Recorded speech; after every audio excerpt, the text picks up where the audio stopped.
stopped you from imposing new sanctions on Russia? Only the fact that if I think I'm close to getting a deal, I don't want to screw it up by doing that. Let me tell you, I'm a lot tougher than the people you're talking about, but you have to know when to use that. If I think it's going to hurt a deal, this isn't my war. This is Biden's war, Zelensky's war, and Putin's war. This isn't Trump's war. I'm only here for one thing, to see if I can end it, to save 5,000 lives a week. I really wonder when Donald Trump is going to get tired of losing, because it's happening all over the place in court with his own supporters and with his closest allies in the Senate. And the latest domino to fall is Lindsey Graham, who is flipping on Donald Trump, stabbing him in the back on one of the issues that he has failed to deliver on, and it is driving Trump crazy. We're going to get into it all. Before we do, if I could quickly ask you to leave a like on this video, and if you haven't already and you enjoy our channel, to hit that subscribe button. It goes a long way, and it really does mean a lot to me. Now, I don't want to give Lindsey Graham too much credit for the way that he is now speaking out against Donald Trump's agenda. So before we get into what is driving Trump so crazy, I want to hear from Lindsey Graham's newest competitor in his Senate re-election race. That's Dr. Annie Andrews right here. Talk to me about your decision and motivation to run. Absolutely. Well, I'm not a career politician. I'm a mom and a pediatrician, and I've worked for nearly 2 decades in children's hospitals.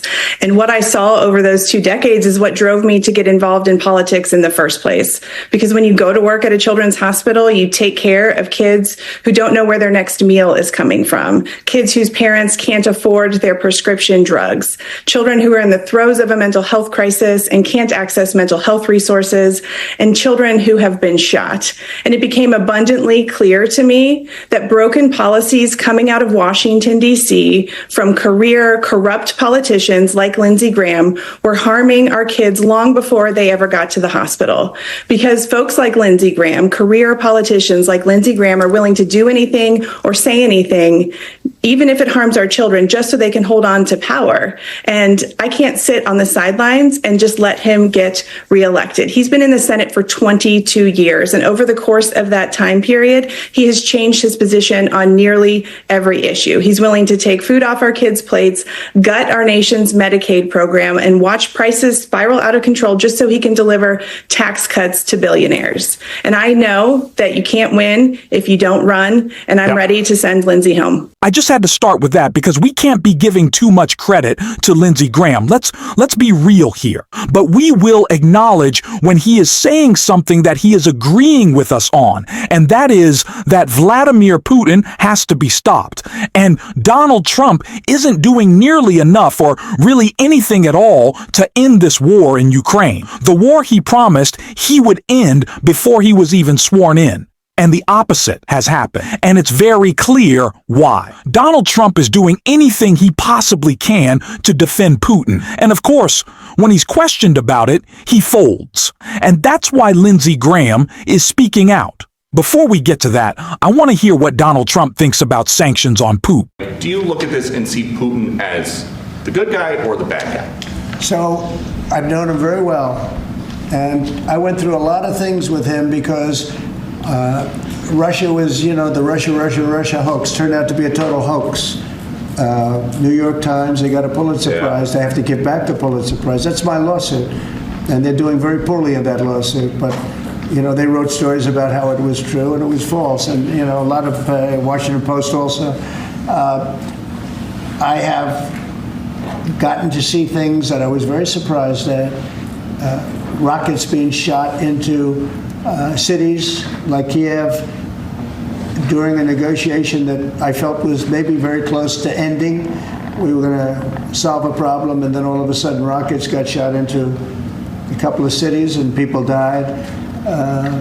I saw things that I was surprised at, and I don't like being surprised. So I'm very disappointed in that way. With that being said, I'd like to see it end. 5,000 people, I think the number's even more than that, but 5,000 people a week are being killed. Mostly soldiers, but also people that live in little cities and towns throughout Ukraine. And I'd like to see that stop. What stopped you from imposing new sanctions on Russia? Only the fact that if I think I'm close to getting a deal, I don't want to screw it up by doing that. And let me tell you, I'm a lot tougher than the people you're talking about, but you have to know when to use that. If I think it's going to hurt a deal, this isn't my war. This is Biden's war, Zelensky's war, and Putin's war. This isn't Trump's war. I'm only here for one thing, to see if I can end it, to save 5,000 lives a week. So, from those two clips, we can very clearly tell what we've known throughout Donald Trump's entire political career, that he's just Putin's puppet, standing up for him, doing his dirty work, and promising, "Oh, Vlad, if you continue to bat your eyelashes at me, I'll protect you at all costs." But some Republicans, a lot of Republicans, and Republicans led by Lindsey Graham in the Senate have just had enough. And we can see that as Lindsay flips on Trump's policy in this article right here. Lindsey Graham splits from Trump over Putin in Ukraine. Lindsey Graham threatened to go over Donald Trump's head to end the war in Ukraine. While the Trump administration extends its long leash on Russia, Republicans are running out of rope for dealing with the White House. In reaction to a Wall Street Journal editorial note demanding change in America's negotiating strategy, Senator Lindsey Graham said that the Senate is prepared to do what the president has not and slap severe sanctions on Moscow. "I have coordinated with the White House on the Russia sanctions bill since its inception," Graham penned Tuesday. The bill would put Russia on a trade island, slapping 500% tariffs on any country that buys Moscow's energy products. The consequences of its barbaric invasion must be made real to those that prop it up. If China or India stopped buying cheap oil, Mr. Putin's war machine would grind to a halt. The sanctions bill has 82 co-sponsors, he continued. As Senator John Thune said last week, if Mr. Putin continues to play games, the Senate will act. I'm hoping for the best, but when it comes to the thug in Moscow, we should all prepare for more of the same. Graham further claimed that Ukraine has been a ready and willing negotiating partner, unlike Russia, and that the Senate would know which course to take once Putin provided a term sheet outlining the requirements for a ceasefire. But since Donald Trump has taken office, the White House was repeatedly bent to the Kremlin demands that prior administrations would have interpreted as outrageous requests. Donald Trump has claimed that Russia has offered major concessions towards a possible peace deal. Although the concessions have included staking a Russian flag in Crimea, a deal that would effectively reward Russia for falling short of conquering the entire country.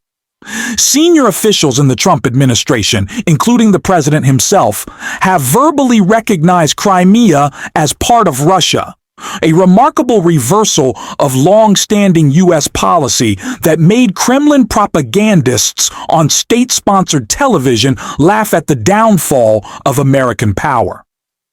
Graham isn't the only senator going on the offensive, though, against the Trump administration when it comes to Putin. As we saw on Memorial Day, Senator Chuck Grassley practically begged the president to do something about the situation in Ukraine, so Donald Trump is clearly being humiliated by Putin every single day. And now, one of his closest allies in Lindsey Graham is even calling him out, going around him, going above his head, and in trying to make a deal without Donald Trump knowing how weak and feeble he is. Says, well, Donald Trump clearly doesn't like this and he's been posting like it lately. And we can see that right here. Posts like this from Donald Trump. What Vladimir Putin doesn't realize is that if it weren't for me, lots of really bad things would have already happened to Russia. And I mean, really bad. He's playing with fire. Only confirm what Lindsey Graham is saying. Donald Trump is just giving away the game here. He's just making it really, really clear that the only reason that we haven't seen a peace deal is because of Donald Trump. Again, I don't want to give Lindsey Graham too much credit here because the man has been silent this whole time. And if he really had some courage, he'd be speaking up on some other issues. But we do have to point out how important it is that we are making progress right now, even if it's at the direction of Lindsey Graham. But Donald Trump is saying the same thing as Lindsey Graham, that Trump is the reason that we are giving the concessions, not potent. And it's because of how cowardly everyone, especially Donald Trump, is right now. The Republican caucus, if they actually claim to care about the values that they do in America's standing in the world, would of course be standing up to Donald Trump's cowardly behavior. But they are not. They are often, and too often, silent. And of course, we saw Jasmine Crockett call that out in a clip that I always return to because I think it is so important. And I want to take a look at it right here. Thank you so much. It is so interesting that I just learned today at 44 years old that the Republicans are going to be the ones to save women. The same Republicans that have been, say, for women's reproductive acts, or the same Republicans that have stood for the Equal Rights Act, which would hopefully get women to equal pay, or the same Republicans that just this Congress voted for the SAVE Act, which we know would disenfranchise women from even being able to vote. But let me tell you, they are our saviors. And so I am so happy to be here today, because otherwise I would not have an idea that I had a savior in the Republicans. So let's also talk about the fact that it's only been 100 days, 100 long, terrible days for anybody that absolutely believes in reality. Because what we know is that they have terminated staff responsible for enforcing federal protections against sex-based discrimination. Sounds like that's pro-women. Or they've cut funding for domestic violence survivor services. Sounds pro-woman to me. Or they've prohibited funding for research affecting women's health. That definitely sounds pro-women to me. Essentially, they closed the Department of Education's Office of Civil Rights. Again, sounds like they are fighting for us. And instead of providing oversight over these actions, congressional Republicans have been working to execute one of the most aggressive anti-women legislative agendas in history. And yet they're here today trying to convince the American people that discriminating against trans people is somehow the only way to protect women. This hearing has nothing to do with improving government efficiency. It's another attempt by Republicans to distract from their demonic and disastrous policies that are making it more difficult for Americans to make ends meet. So, Ms. Goss-Graves, I want to play a game. It's called Trump or Trans. You ready? Okay. So I'm going to ask you a question, and I want you to tell me whether or not it is Trump or trans people that are responsible. You understand? Got it. Okay, very good. The first one, gutted medical research. Trump. Kidnapping Americans and sending them to foreign countries, a.k.a. deporting them. Trump. Driving us into a recession. Trump. Increasing the cost of everything. Trump. Waging an idiotic tariff war. Trump. Harming farmers. Trump. Ignoring the Constitution. Trump. Proposing to take away Social Security. Trump. Cutting health care. Trump. Firing government workers who keep our country safe. Trump. Encouraging an environment of hate and divisiveness. Trump. Thank you so much. This committee could be engaged in actual oversight of fraud, waste, abuse, and mismanagement. So let's talk about waste. Like Trump's plan to spend almost $100 million for his little birthday parade. Or how he spent 25% of his first 100 days golfing, costing taxpayers tens of millions of dollars. In fact, it's a little bit over 30 million at our last estimation. In fact, President Trump is on pace to spend more than $1 billion of taxpayer dollars just on golfing. Yet the Republicans have been silent. So they must think spending taxpayer dollars on the president's golfing trips is more important than providing health care to their constituents. And when I talk about constituents, we're going to talk about the ones on this committee. So if we look at Texas 26, 39,000 children look to potentially lose their Medicaid with the cuts that they are about to vote on for reconciliation. 88,000 in Georgia 3, 68,000 in Missouri 7, 79,000 in Tennessee 2, 86,000 in South Carolina 4, 50,000 in Texas 04, 85,000 in Texas 27, and in Georgia 14, 111,000. And if you add that up just on this committee, we have 606,000 kids that are relying on us to do right by them. And instead, we playing these crazy games because we worried about 10 trans folk that are in sports right now in college. I wasn't elected to be engaged in these fights. I was elected to make sure that those kids, the kids that they are about to neglect with these terrible votes that they're about to take, I was elected to protect them and to make sure that they could grow up and have all the opportunities. But let's keep on track. Now, when we look at how much they are spending on, let's look at fraud. We could investigate whether the White House and the members of this subcommittee engaged in insider trading and market manipulation. Maybe it's a coincidence that the chairwoman brought hundreds of thousands of dollars worth of stock the day before Trump announced a 90-day pause on tariffs. But I guess we'll never know.